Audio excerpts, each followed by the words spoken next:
기발한 아이디어가 샘솟게 하는 10가지 방법. 창의적인 아이디어는 현대 사회에서 중요한 자산으로 자리 잡고 있습니다. 기발한 아이디어는 문제를 해결하고 혁신을 이끌며 새로운 기회를 창출하는 데 필수적입니다. 그러나 이러한 아이디어는 단순히 우연히 떠오르는 것이 아니라 체계적인 노력과 연습을 통해 얻어지는 경우가 많습니다. 최근 연구에 따르면 창의적인 사고는 특정한 습관과 행동을 통해 크게 향상될 수 있습니다. 운동, 명상, 새로운 환경에 노출되는 것 등 다양한 방법들이 우리의 뇌를 자극하고 창의성을 높이는 데 기여합니다. 여기서는 창의적인 아이디어를 샘솟게 하는 10가지 방법을 소개하고자 합니다. 이 방법들은 최신 연구와 실용적인 팁을 바탕으로 구성되었으며 일상생활에서 쉽게 실천할 수 있는 것들입니다. 각 방법은 창의적인 사고를 촉진하고 혁신적인 아이디어를 떠올리게 하는 데 도움을 줄 것입니다. 지금부터 소개할 10가지 방법을 통해 여러분의 창의적인 능력을 최대한 발휘하고 기발한 아이디어를 통해 더 나은 미래를 만들어 나가길 바랍니다. 1. 몸을 움직여라. 운동은 단순히 건강을 위한 활동이 아니다. 연구에 따르면 유산소 운동은 뇌 혈류를 증가시켜 창의성과 문제 해결 능력을 향상시킨다. 걷기, 조깅, 수영 등 규칙적인 운동은 뇌를 활성화시켜 새로운 아이디어를 떠올리는데 도움을 준다. 특히 자연 속에서의 운동은 스트레스를 줄이고 집중력을 높여 창의적인 사고를 촉진한다. 최근 연구에서는 운동 중에 뇌 해마와 전두엽이 활발히 활동하여 학습과 기억력 향상에도 기여한다고 보고된다. 2. 잠재의식을 활용하라. 꿈은 뇌가 정보를 처리하고 새로운 연결을 만드는 과정에서 발생한다. 꿈에서 얻은 영감은 혁신적인 아이디어로 이어질 수 있다. 잠들기 전에 문제에 대해 생각하고 꿈에서 얻은 아이디어를 기록할 수 있도록 침대 옆에 노트와 펜을 준비해두자. 또한 최근 연구에 따르면 낮잠 역시 창의력을 증진시키는 데 큰 도움이 된다. 낮잠을 자는 동안 뇌는 무의식적으로 정보를 재처리하고 새로운 통찰을 얻을 수 있다. 3. 아이디어를 공유하고 피드백을 받아라. 아이디어를 다른 사람과 공유하는 것은 생각을 구체화하고 발전시키는 데 도움이 된다. 다른 사람의 시각에서 아이디어를 평가하고 피드백을 받으면 새로운 관점을 얻을 수 있다. 브레인스토밍, 토론 등 다양한 방식으로 아이디어를 공유하고 발전시켜보자. 최근에는 온라인 협업 도구와 소셜미디어를 통해 더 넓은 범위의 사람들과 아이디어를 교환할 수 있는 기회가 늘어났다. 4. 새로운 환경에 노출되라. 익숙한 환경에서 벗어나 새로운 장소를 방문하거나 여행을 떠나는 것은 창의적인 사고를 자극한다. 새로운 경험은 뇌에 신선한 자극을 주고 기존의 사고 패턴을 깨뜨려 새로운 아이디어를 떠올리는 데 도움을 준다. 예를 들어 디지털 노마드와 같은 직업은 다양한 문화와 환경을 접하며 창의적인 아이디어를 많이 떠올리게 된다. 연구에 따르면 다양한 문화적 경험은 문제 해결 능력과 창의성 향상에 긍정적인 영향을 미친다. 5. 마음챙김 명상을 실천하라.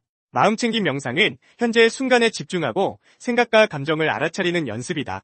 연구에 따르면 마음챙김 명상은 스트레스를 줄이고 집중력을 높여 창의성을 향상시키는 효과가 있다. 하루 10분 정도의 짧은 명상만으로도 긍정적인 효과를 얻을 수 있다. 최근 연구에서는 명상이 뇌 전두엽과 해마를 활성화하여 창의적 사고와 문제 해결 능력을 증진시킨다는 사실이 밝혀졌다. 6. 멍 때리는 시간을 가져라. 멍 때리는 시간은 뇌가 휴식을 취하고 정보를 처리하는 데 중요한 역할을 한다.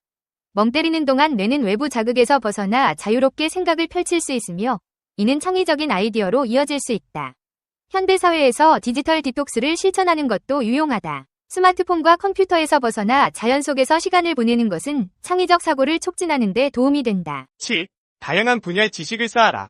다양한 분야의 지식은 새로운 아이디어를 떠올리는 데 풍부한 자원이 된다. 책, 강연, 다큐멘터리 등 다양한 매체를 통해 폭넓은 지식을 쌓고 이를 바탕으로 새로운 연결고리를 만들어내는 연습을 해보자. 최근 연구에 따르면 인공지능과 빅데이터 분석을 활용하여 지식을 구조화하고 통찰을 얻는 것이 창의성 향상에 도움이 될 수 있다. 8. 창의적인 사람들과 교류하라. 창의적인 사람들과의 교류는 영감을 얻고 새로운 아이디어를 발견하는 데 도움이 된다. 창의적인 사람들의 생각과 행동 방식을 관찰하고 배우면서 자신의 창의성을 개발할 수 있다. 창의성 워크숍, 네트워킹 이벤트, 해커톤 등 다양한 기회를 통해 창의적인 사람들과 만나는 것이 중요하다. 최근에는 온라인 커뮤니티와 소셜미디어를 통해 전 세계의 창의적인 사람들과 교류할 수 있는 기회가 많아졌다. 9. 실패를 두려워하지 말고 도전하라. 실패는 새로운 아이디어를 발견하고 발전시키는 과정에서 필연적으로 발생하는 것이다. 실패를 두려워하지 않고 끊임없이 도전하는 자세는 창의성을 키우는 데 중요한 요소이다. 스타트업 문화에서는 실패 빠르게라는 개념이 중요하게 여겨지며 이는 빠르게 실패하고 그로부터 배우는 과정을 강조한다. 최근 연구에서는 실패 경험이 창의적 문제 해결 능력을 향상시키는데 긍정적인 영향을 미친다는 사실이 밝혀졌다. 10. 자신감을 가져라. 자신감은 창의적인 사고를 위한 필수적인 요소이다. 자신감을 가지고 자신의 아이디어를 믿고 밀고 나가는 용기는 혁신적인 결과를 만들어낼 수 있다. 자신감을 키우기 위해서는 긍정적인 자기 대화를 실천하고 자신의 강점을 인식하며 작은 성공을 쌓아가는 것이 중요하다. 최근 심리학 연구에 따르면 자기 효능감을 높이는 것이 자신감을 증진시키고 창의성을 향상시키는 데 도움이 된다. 아하! 아이디어가 아이디어를 낳는다. 아이스크림은 한 걸음 한 걸음 진보해 나간 좋은 예이다. 그 출현은 2000년이 옛날로 거슬러 올라간다. 그것은 이미 기원전 62년 네로에게 공급된 것이었다. 네로는 검투시합을 축하하기 위해 주자를 불러 산꼭대기에서 눈을 가져오게 했고 그의 조리사에게 주며 그것으로 음식을 만들도록 했던 것이다. 그 후 약 12세기 동안 아이스크림의 흔적은 뚝 끊어지고 말았다. 그리고 마침내 마르코 폴로가 네로의 가루얼음과 같은 후식의 형식을 아시아에서 로마로 가져왔다. 2세기 후 메디치가의 연애는 얼음과일이라고 불리는 직미로 유명해졌다. 17세기에 들어 찰스 1세는 왕가의 식탁에 아이스크림을 내는 대가로 프랑스인 주방장에게 400파운드를 지불했다. 이 주방장은 아이스크림 만드는 법을 혼자만 알고 있었다. 아이스크림이 일반에 공개된 것은 1707년 뉴욕 가제트지가 최초의 아이스크림 매점 광고를 냈을 때였다. 조지 워싱턴은 대통령 시절 집 근처 아이스크림 집에서 아이스크림을 사 먹었다. 도리 마디슨은 화이트하우스에서 아이스크림을 순전히 손으로 만들었다. 빙빙 돌리는 아이스크림 제조기는 근 100년 후에 낸시 존슨에 의해 만들어졌다. 그 후 계량에 계량을 거듭하여 마침내 에스키모 파이가 그리고 아이스크림 위에 초콜릿 시럽을 얹은 냉동 산데가 나오게 된 것이다. 이러한 아이스크림의 역사는 한 걸음 한 걸음의 진보를 말해줄 뿐만 아니라 오늘날의 내 생각이 누군가 다른 곳에서 고안해낸 것일 수도 있다는 것을 말해준다. 특허의 대부분은 남이 최초에 깨달은 아이디어를 토대로 한 것이다. 남의 아이디어에 약간의 수정을 가한 것에 지나지 않은 특허가 실로 많다는 이야기이다. 그래서 이미 발명은 끝났다고 말하며 70년 전 미국의 특허국을 나온 한 사무관까지 있다. 그러나 그 이후로도 수백만 건 이상의 특허가 접수되고 있고 약 10만 건의 특허가 매년 발행되고 있다고 한다. 그리고 그중 6만 건은 이미 특허를 획득하고 있는 아이디어의 계량에 지나지 않는다. 지사의 개발연구소는 부단한 아이디어의 개량을 거듭하고 있다. 에디슨이 최초로 백열램프를 발명한 25년 후 발족한 지사의 연구실은 20년간 전등을 개량하고 또 개량했다. 그들은 1905년 전등의 효과를 25센트나 높이는 새로운 필라멘트를 개발했다. 1911년에는 다시 효력을 높이는 튼튼한 금속 필라멘트가 생겨났다. 1912년에는 새로운 화학 게터가 전구의 검정을 감소시켜 종래의 것보다 소형이라도 일정한 와트 수에 수능되도록 만들었다. 1913년에 가스를 채운 전등이 만들어졌고 1915년에는 필라멘트 코일에 계량이 가해져 구부러진 것을 없애버렸다. 그 결과 전등은 좀 더 밝고 수명이 길어졌다. 1919년에 전구의 끝부분에 뾰족한 것이 없어짐으로써 파손되지 않고 모양도 좋아졌다. 그리고 1925년에는 전구 유리의 흐림이 내부에 만들어지게 되면서 빛의 확산이 증대되었다. 자동차의 아버지라고 불리는 고드리프 다임무러는 1884년에 가솔린차를 발표했고 1851년에는 파날과 루바소가 엔진을 사용하여 세계 최초의 상업 베이스로 올려놓은 자동차를 생산했다. 사전에는 미국에서 최초로 자동차를 생산해 판 사람이 찰스 듀이라고 나와 있다. 그는 자기의 제1호 차를 1892년에 만들었고 1895년에는 그 차로 시카고의 제1회 전미 자동차 경주에서 우승했다. 이때의 적수는 모두가 독일에서 수입한 벤츠였다. 1896년에 이르러 그는 12대의 듀리를 생산해 팔았다. 그러는 동안 헨리 포드는 자기 차를 완성하는 데 몰두하고 있었다. 그러나 그는 1903년까지 자기가 만든 차를 발매하지 않았다. 1879년 뉴욕주 로체스터의 조지 셀덴은 가솔린 발동기로 움직이는 도로용 승용물에 특허를 신청했다. 그때는 세상 어느 곳에도 자동차가 없을 때였다. 셀던은 아이디어를 가지고 있었지만 헨리 포드와 같은 사람들의 끊임없는 노력과 생산 개시에 뒤처졌던 것이다. 포드는 초기에 있어 거의 모든 일을 혼자 힘으로 해냈고 생애를 통해 하나의 개량에 또 새로운 개량을 쌓아갔다. 예를 들어 트랙터 제1호차의 최종 설계를 차용하기까지 871개나 되는 유형을 생각했다. 아이디어가 시대를 앞지르는 때도 있다. 레온 퍼콜은 1852년에 자이로스코프를 발명했다. 그것은 단순히 지구는 돈다는 기정사실을 증명해 보인 것에 지나지 않는다.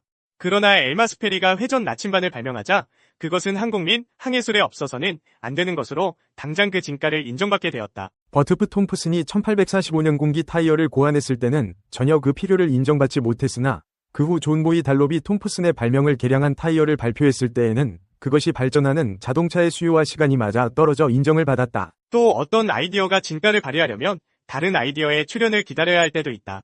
의학에 있어서 진찰 기술은 비상한 진출을 보였다. 그것이 가능해진 것은 신체를 탐색하는 기술이 발달한 덕이다.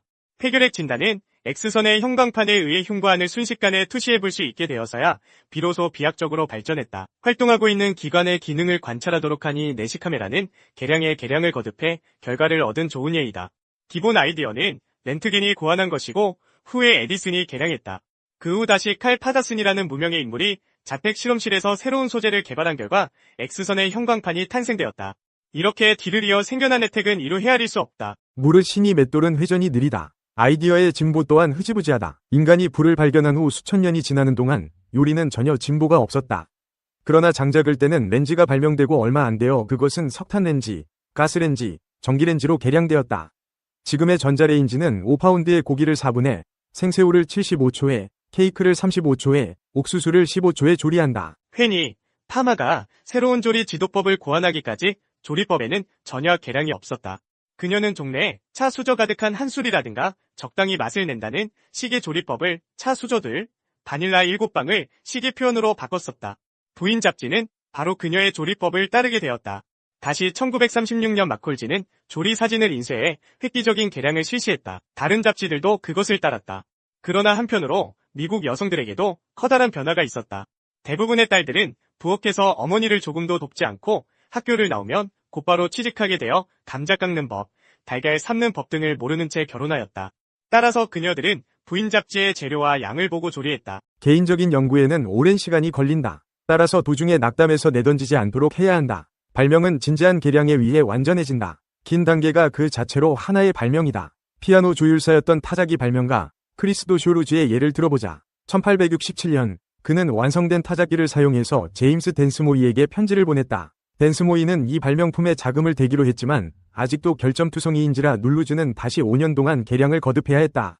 1874년 총기 제조사인 레민튼 앤드 선즈사가 쇼루즈가 고안한 타자기를 발매했다. 피스칼이 계산기를 발명한 것은 쇼루즈의 타자기보다 250년 앞선 일이었다. 이렇게 많은 예를 보면 자신의 아이디어를 보잘것없는 것이라고 내버릴 것만은 아니라는 점을 알 수 있다. 특히 다른 용도를 잘 생각해 볼 필요가 있다. 증기는 기원전 120년 이집트에서 이미 쓰고 있었지만 이는 단지 장난감을 돌리기 위해서였다.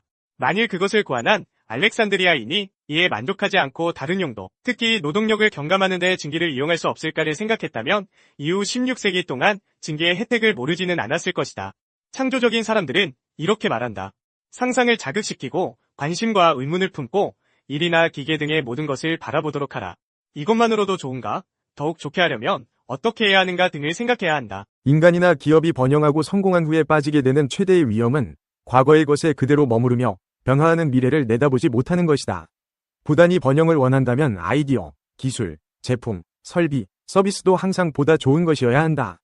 창조적 계획을 하는 때에는 반드시 한번 멈춰서서 뒤돌아보는 것이 중요하다. 한 번 더 문제를 분석하고 다른 시안이 될 만한 것이 없는지 다시 생각해 볼 일이다.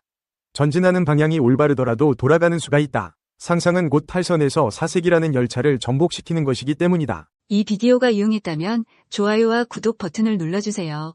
건강한 삶을 위한 더 많은 팁을 공유할 테니 계속해서 성필원 채널을 지켜봐 주세요. 감사합니다.